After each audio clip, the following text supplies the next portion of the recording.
This channel does not promote any violent, harmful, or illegal activities. All content provided by this channel is meant for an educational purpose only. যদি MDH kitchen king কিচেনে থাকি তো আমরা যা ইচ্ছে তৈরি করতে পারি। বেগুনের ভর্তা, আলু কপি, ভিন্ডি মশলা, আরো অনেক কিছু। এই মুহূর্তের সবথেকে বড় খবর, কলকাতার আকাশে রহস্যময় ড্রোন। ঠিক শুনছেন, কলকাতার আকাশে মহেশতলা ও বেহালার দিক থেকে সাতটি রহস্যময় ড্রোন দেখা যায়। 7টি ড্রোন বিভিন্ন এলাকায়, মানে এখনো পর্যন্ত মহেশতলা বেহালার দিক থেকে এই 7টি ড্রোনের খোঁজ পাওয়া যাচ্ছে। কোথা থেকে, কারা এই ড্রোন উড়িয়েছিল, কি কারণ থাকতে পারে, তাদের মোটিভ কি, অনেক প্রশ্ন এই মুহূর্তে সামনে আসছে।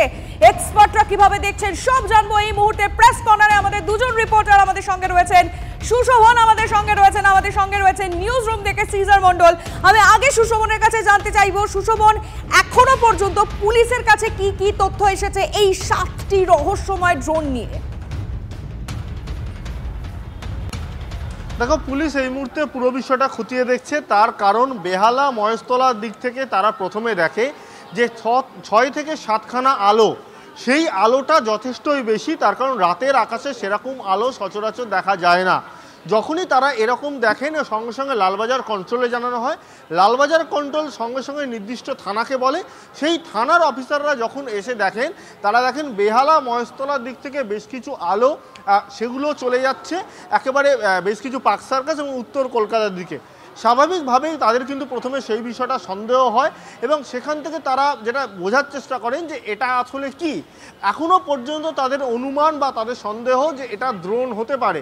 তার কারণ ড্রোন ছাড়া অন্য কিছু হলে তার আওয়াজ থাকে বা সেটা বোঝা যায়, কিন্তু অনেকটা দূরে ছিল, তাই দৃশ্যমানতার অভাব বোধ করেছেন, তাই ভালো করে রাতের অন্ধকারে দেখা যায়নি। কিন্তু সেই জায়গাটায় যে আলোটা, সেটা কিন্তু যথেষ্টই গাঢ় ছিল। তুমি বা আমি একেবারে রাতের আকাশে যদি যে ড্রোন দেখে থাকি, যে আলো দেখা যায় বা যেরকমভাবে মুভ করতে দেখা যায়, তা অনেকটাই ড্রোনের সঙ্গে মিল খাচ্ছে, তাই তারা ড্রোনটা অনুমান করছেন। তারপরে সঙ্গে সঙ্গে সেনাবাহিনীর সঙ্গে তারা যোগাযোগ করেন। তারা জানতে চান যে এটা আদতে কি, সেই বিষয়টা তারা বারবার খতিয়ে দেখছেন যে আদতে সেটা কি, এবং কলকাতা পুলিশও পুলিশের জানার চেষ্টা করছে যে এটা কি ছিল। একেবারে তুমি সঙ্গে থাকো সুশোভন, আমি তোমার কাছে আবারও আসবো। কিন্তু এক্সপার্টরা এই বিষয়টাকে কিভাবে দেখছে, মানে এই যে রহস্যময় ড্রোন, সেটা কি কারণে উঠতে পারে, কি উদ্দেশ্য? কর্নেল দীপ্তাংশু চৌধুরীর সঙ্গে আমরা কথা বলেছিলাম, তিনি কি বলেছেন এই ড্রোন নিয়ে, শুনবো আগে।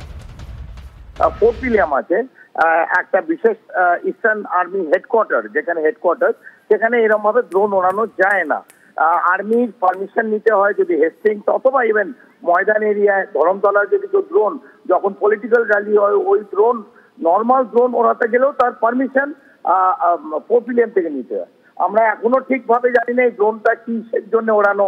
এটা কোনো ছবির জন্য অথবা কোনো এয়ার ভিউ থেকে, বার্ড এয়ার ভিউ থেকে ফটোগ্রাফি হচ্ছে, বাট যাই হোক, needs to be accepted. Without permission এরকম ভাবে ড্রোন ওড়াবার নিয়ম নেই।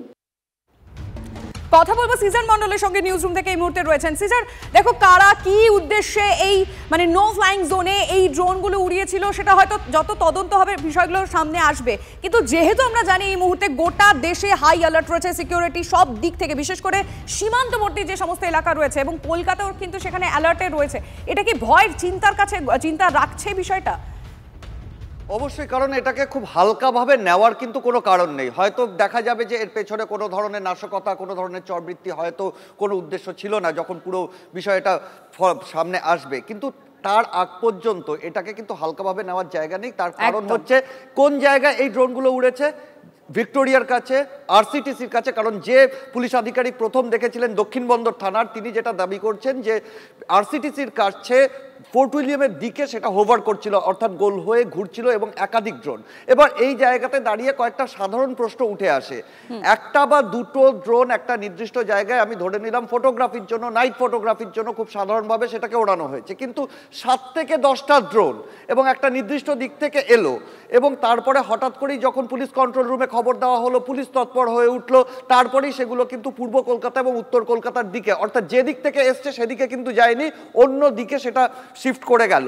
এই যে মুভমেন্টটা, এই মুভমেন্টটা কিন্তু যথেষ্ট সাসপিশন তৈরি করে এবং সেই জায়গা থেকে একটা প্রশ্ন ওঠে যে কেন এই ধরনের ভাইটাল ইনস্টলেশনের জায়গায়, যেখানে ভিক্টোরিয়া মেমোরিয়াল রয়েছে, ফোর্ট উইলিয়াম, ইস্টার্ন কমান্ড রয়েছে এবং যেখানে সেকেন্ড হুগলি ব্রিজ, সবকটাই কিন্তু ভাইটাল ইনস্টলেশনের মধ্যে পড়ে, স্ট্র্যাটেজিক্যালি অত্যন্ত গুরুত্বপূর্ণ জায়গা পড়ে এবং তার মধ্যে ফোর্ট উইলিয়াম সংলগ্ন এলাকা হচ্ছে নো ফ্লাইং জোন। সেখানে এই ড্রোন ওড়ানো, তার পেছনে কি অন্য কোনো উদ্দেশ্য আছে?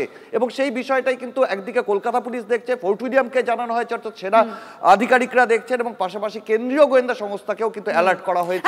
দেখা যাক কি কারণ সামনে আসে, মানে কি মোটিভ ছিল এই ড্রোনগুলো ওড়ানোর পেছনে। এবং বারবার বলছি যে জায়গাগুলো সিজার যেটা বলছিল যে নো ফ্লাইং জোন, যে সমস্ত জায়গায় কখনো ড্রোন উঠতে পারে না, সেই সমস্ত জায়গায় কারা এভাবে ড্রোন ওড়ালো এবং মুভমেন্টটা খুব গুরুত্বপূর্ণ হয়ে দাঁড়াচ্ছে।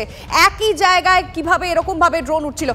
অবশ্যই এই বিষয়টা নিয়ে এক্সপার্টরা কিভাবে দেখছেন এটা আমরা জানার চেষ্টা করেছিলাম।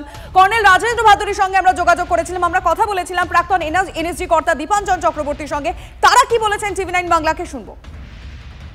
রেঞ্জ তার 400, 500, 1000, 2000 কিলোমিটারের রেঞ্জ হলে হয়তো বাংলাদেশের থেকে আসতে পারে। এখন যদি স্পেকুলেশন স্টেজে থাকে তো কিছু বলা যাবে না, বাট যদি অ্যাজ এ সার্ভেলেন্স ড্রোন বা ওই জাতীয় কিছু আইডেন্টিফাই হয় তাহলে চিন্তার বিষয়। কি টাইপের হলে আরো বিস্তারিত ভাবে চিন্তা ভাবনা করতে হবে। এগুলো নিশ্চয়ই ভারত সরকারের এজেন্সিস গুলো এবং আর্ম ফোর্সেস তারা নজর রাখছে। আমি তার সঙ্গে সঙ্গে কলকাতা পুলিশ বা স্টেট পুলিশকেও কিন্তু এখন প্রচন্ড অ্যালার্ট হতে হবে, কারণ এগুলো সরাসরি, আমি জানি না বাংলাদেশ এখনই অত দুঃসাহস দেখাবে কিনা, পাকিস্তানের শিক্ষা তো হয়েছে কোনো মিস অ্যাডভেঞ্চার করার, কিন্তু তাদের স্লিপার সেলরা কিছু করছে কিনা সেটার উপরও নজর রাখা উচিত। আমি বিশ্বাস করব কলকাতা পুলিশ, ভরসাও রাখতে চাই ওয়েস্ট বেঙ্গল পুলিশ সেন্ট্রাল এজেন্সির সঙ্গে ভালোভাবে কোঅর্ডিনেট করে এগুলো রহস্য উদ্ঘাটন করুক। MDH চানা মশলা, এখন ছোলা হোক বা বরবটি দানা, সাদা চানা হোক বা কালো, সব রান্নাই হবে অসাধারণ।